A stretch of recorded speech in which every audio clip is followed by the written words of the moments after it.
Hello everyone, welcome to my channel. Let's start. I hope आप लोग अच्छे होंगे, बढ़िया होंगे। आज के इस वीडियो में मैं आपके साथ next level of teaching discuss करने जा रही हूँ, जिसका नाम है understanding level of teaching learning. Memory level हम पढ़ चुके हैं, उसकी कैरेक्टरिस्टिक्स पढ़ चुके हैं। इफ अगर आपने मेरी प्रीवियस वीडियो नहीं देखी है, फर्स्ट लेवल आपने नहीं देखा है जो कि मेमोरी लेवल होता है, तो राइट हैंड साइड में आई आइकन शो होगा, जाइए और पहले जाके चेक करिए, क्योंकि जब तक आपको फर्स्ट लेवल नहीं होगा तब तक सेकंड लेवल कैसे पता चलेगा। वीडियो को पॉज करिए एंड जाइए पहले वो वीडियो देखिए।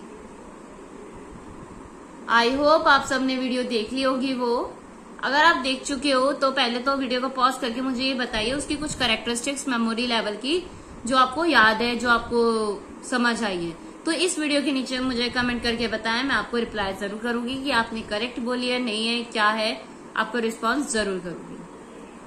आई होप आप सब कर ही रहे होंगे और कर भी चुके होंगे कुछ बच्चे जो भी देख रहे हैं। चलिए अब आज की वीडियो कंटिन्यू करते हैं, जिसमें understanding level of teaching learning हमें पढ़ना है।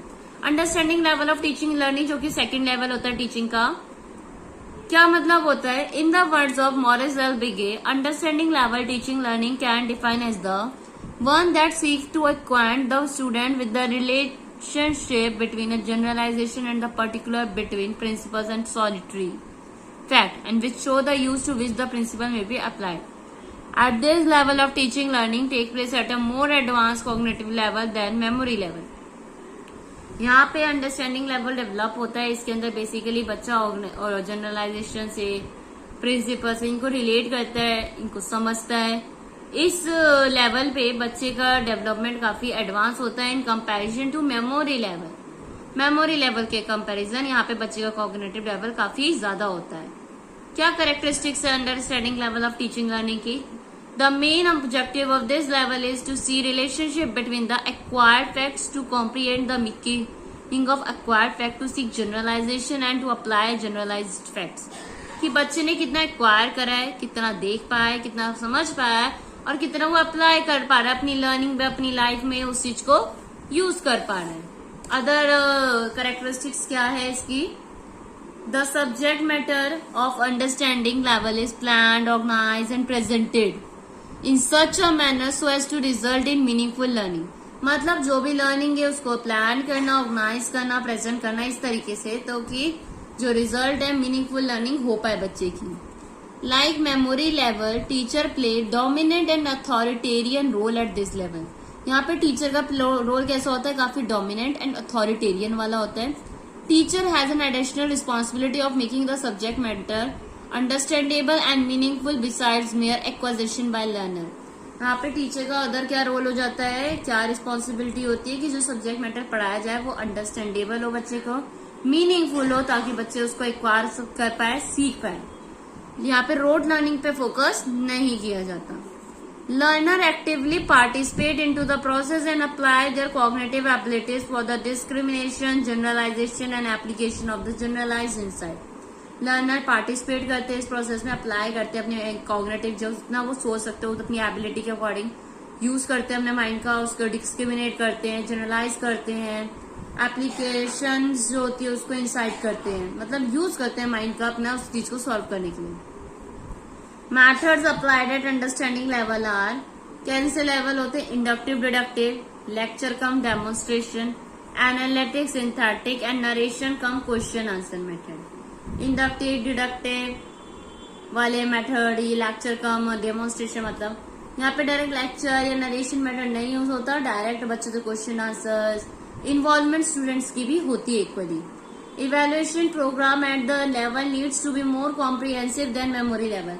जो इवेल्युएशन प्रोग्राम होता है इसके लेवल पे काफी कॉम्प्रिहेंसिव होता है देन मेमोरी लेवल के कंपैरिजन।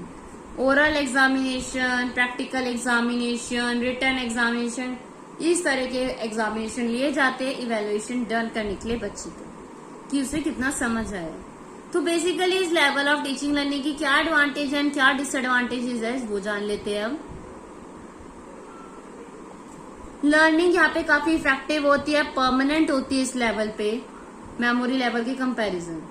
जो फैक्ट्स होते हैं वो एक्वायर किए जाते हैं अंडरस्टैंडिंग से, उसके मीनिंग, एप्लीकेशन को समझ के उसको एक्वायर किया जाता है, नॉलेज को गेन किया जाता है।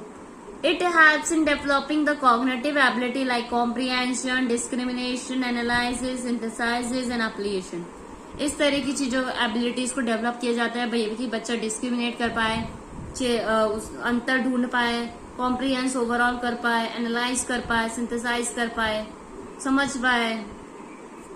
It provides opportunity for the organise and systematic teaching and learning. ये कहीं ना कहीं एक अपॉर्चुनिटी होती है जिसमें हम ऑर्गेनाइज कर सकते हैं, सिस्टमैटिक टीचिंग हो सकती है, लर्निंग हो सकती है.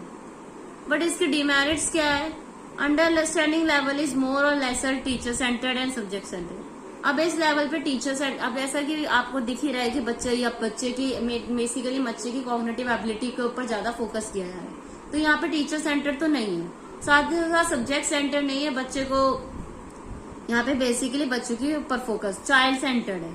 बच्चों की कितनी एबिलिटी है उसके अकॉर्डिंग आगे वर्क किया जाता है. The motivation eight this level is large extrinsic. बाहर से ज्यादा मोटिवेशन दी जा रही है, एक्सट्रिंसिक मोटिवेशन ज्यादा होती है in comparison to intrinsic. Extrinsic मतलब बाहर से टीचर मोटिवेट कर रही है, यू कैन डू इट, और फीडबैक दे रही है, तो वो ज्यादा चीजें यहाँ पे मोटिवेट करती है. अंतर से कोई आवाज ऐसा कुछ यहाँ से नहीं होता. ये एक डिमेरिट है. Student are not provided opportunity for self learning and independent problem solving. यहाँ पे बच्चों को सेल्फ लर्निंग या इंडिपेंडेंट प्रॉब्लम सॉल्विंग पे ज्यादा फोकस नहीं किया जाता. उन्हें अपॉर्चुनिटी नहीं प्रोवाइड कराई जाती कि वो खुद से पार्टिसिपेट करे, खुद से लर्न करने की कोशिश करे, खुद से किसी चीज को सर्च करे, रिसर्च करे. इस तरह का काम यहाँ नहीं होता. यहाँ पे जैसे समझा दिया, बच्चा उसी के अकॉर्डिंग वर्क करेगा, डिस्क्रिमिनेट करेगा एक लिमिटेड बाउंड्री तक. यहाँ पे अपॉर्चुनिटी नहीं दी जाती. तो ये इसकी कुछ डीमेरिट्स है. ये था आपका second level, understanding level of teaching learning, and जिसका अनदर नेम है थॉटफुल. तो जो फर्स्ट लेवल था मेमोरी लेवल ऑफ टीचिंग, उसका दूसरा नाम था लेस थॉटफुल. ये है अंडरस्टैंडिंग लेवल ऑफ टीचिंग जिसको हम थॉटफुल भी कहते हैं. अब थर्ड लेवल जो रह गया है वो है reflective level of teaching learning. वो मैं आपके साथ नेक्स्ट वीडियो में शेयर करूंगी. एंड जिसका अनदर नेम क्या है? मोर थॉटफुल. मीन्स वहां पे बहुत ज्यादा थॉट्स का, बहुत माइंड का यूज किया जा रहा है. उसके बारे में हम नेक्स्ट वीडियो में आपके साथ शेयर करूंगी. आज के लिए इतना ही. वीडियो अच्छी लगी हो, हेल्पफुल लगी हो, वीडियो को लाइक शेयर जरूर कर दीजिएगा. एंड कमेंट में जरूर बताएं कि मेमोरी लेवल की क्या कैरेक्टरिस्टिक्स है. एंड अब आप अंडरस्टैंडिंग लेवल भी पढ़ चुके हो, अंडरस्टैंडिंग लेवल की क्या कैरेक्टरिस्टिक्स है, या दोनों में एक एक डिफरेंस बताना है. एक एंड ओनली वन. कोई भी एक डिफरेंस बताओ जो मेमोरी लेवल और अंडरस्टैंडिंग लेवल को डिफरेंट करता है, अलग बताता है. क्या पहचान है, कैसे आप इसे पहचानोगे, तो उसका एक डिफरेंस आप बताएंगे कमेंट सेक्शन में. और जाने से पहले मेरे चैनल को सब्सक्राइब तो कर ही दीजिए ताकि और भी ऐसी वीडियोस मैं आपके साथ शेयर करती रहूं. So thank you so much everyone for watching my video.